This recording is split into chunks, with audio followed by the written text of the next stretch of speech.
People joke saying that JLC is the watch brand that everyone wants but no one buys. I've been wanting to get my first JLC for a few years now. I love the brand, their heritage, the Reverso, the Master Ultra thing, and yet for some reason I never pulled the trigger. Well, now they finally released something that makes it a no-brainer. Ciao legend, thanks for joining. Last week I went to my local JLC boutique to check out the new Master Control Chronometre line, so I can share all the details with you. And who knows, by the end of this video you might be pre-ordering one.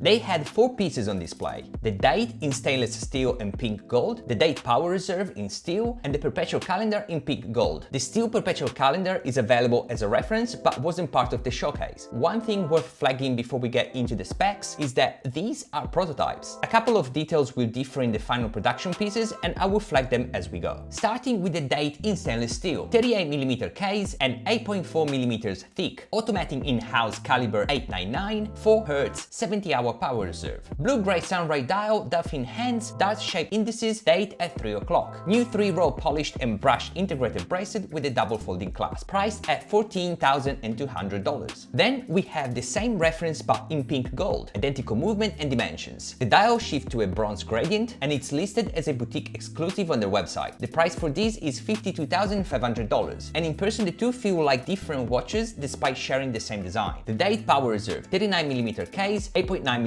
thick, and this one carries a brand new movement inside, the Calibre 738, built specifically for this watch. For this model there is no gold version. The dial layout is a direct reference to the JLC's 1951 Futurematic, their first fully automatic movement. They went so all in on the automatic concept that the watch had no crown. Power reserve at 9 and date at 3. Small accents of red in the sub-dials, which I will come back to later. This one is priced at $17,000. And then the Perpetual calendar in pink gold, 39mm case, 9.2mm thick, month and year at 12, day at 3, date at 9, moon phase at 6, hammered gold moon disc, calendar corrector at 8 o'clock, and it's forward only. The movement is the Calibre 868, which is 4.72mm thick. The steel version is $45,700 and the pink gold is $84,000. Before we get into the pros and cons of this collection, a few practical things worth noting. The production pieces will come with micro adjustment, 2.5mm from each side of the bracelet. The prototypes didn't have it and the SA couldn't confirm what the mechanism will actually look like. My assumption is that JLC, with a track record, has developed something new and likely patented it. The Vacheron overseas has a clean solution already, so if JLC has built on that thinking, the final bracelet could be fantastic. We'll have to wait and see. A leather strap will be available for this collection, but it sounds like it won't come in the box. There is no quick release system for it, which means swapping it requires a spring bar tool or a trip to the boutique if you're not comfortable DIYing it. At this price point, other brands have solved this cleanly, worth knowing before you decide. To give you some context of where the MCC date sits in the category, here's a look at integrated bracelet watches within roughly 2mm either side of 38mm, grouped by price. At this level, finishing quality isn't uniform. The Laureato and the 222 stand out for the amount of hand finishing on the case, movement and bracelet. The MCC date comes in well below its competitor on price, but not on standards. The High Precision Guarantee, HPG, is the certification that sits across the entire Master Control Chronometre collection. It replaces the 1000 hours control, the standard this family was named after, in 1992. For the sake of brevity, I will link to all the details about this in the description. What I like about this collection: the 38mm dimensions and proportion on the date are about as close to perfect as I found in this category for my 16.5cm wrist. The thickness across the line is something that only JLC can pull off. 8.4mm on the date, 8.9mm on the date power reserve, and 9.2mm on the Perpetual calendar. And when you hold the 3 watches together and the difference between the simplest and the most complicated is 0.8mm, that's just insane. The dial color is stunning and the simplicity of a sunray dial is clean and refreshing, and I'm glad they didn't force a pattern on it. It's a well-executed restyling, maintaining the design language of the Master Control line and, most importantly, its heritage. Innovating on the design of a bracelet is extremely hard, but they managed to do it, and the result is superb. It feels smooth and wraps around the wrist beautifully. I love the red accents in the sub-registries on the date power reserve. They are eye-catching and add to the overall symmetry of the dial. I've praised this collection a lot, so here comes some nitpicking. Starting with the bracelet base. On the prototype, the connection point between bracelet and case felt a bit flimsy. The spring bar sits between the thick lugs and it's shorter than your traditional spring bar. Something else, on the JLC website you can clearly see a screw at the back of the bracelet securing it. That screw wasn't present on the prototype. If he makes the production piece, then this shouldn't be an issue. But I noticed it in hand and I figured I would tell you. The date power reserve requires a pin pusher to set the date. The Calibre 738 is presented as a brand new movement built for this reference. My assumption is that it's a price position derivative of the 868. It's the only explanation I can find for a pin pusher on a new movement. Or perhaps they did it to save on space. If you have more detail on the architecture of the 738, let me know in the comments. There is no loom on the dial. The Master Control line has never had it and nothing has changed here. But it's important to mention because almost every other competitor in this segment has it. So if you're planning to wear this watch after dark regularly, factor it in. I've been looking for an integrated bracelet watch for a while. What I wanted was a specific combination: real heritage, high finishing, proportions that work on my wrist, and a price that somewhat reflects what you're actually getting. I couldn't find all four in the same place. The Vacheron 222 has been at the top of the list since its reissue. If flippers hadn't changed that market, I'd probably already have one. I've been trying to get one at retail, but it's clear that for this model VC decided to pull a Rolex.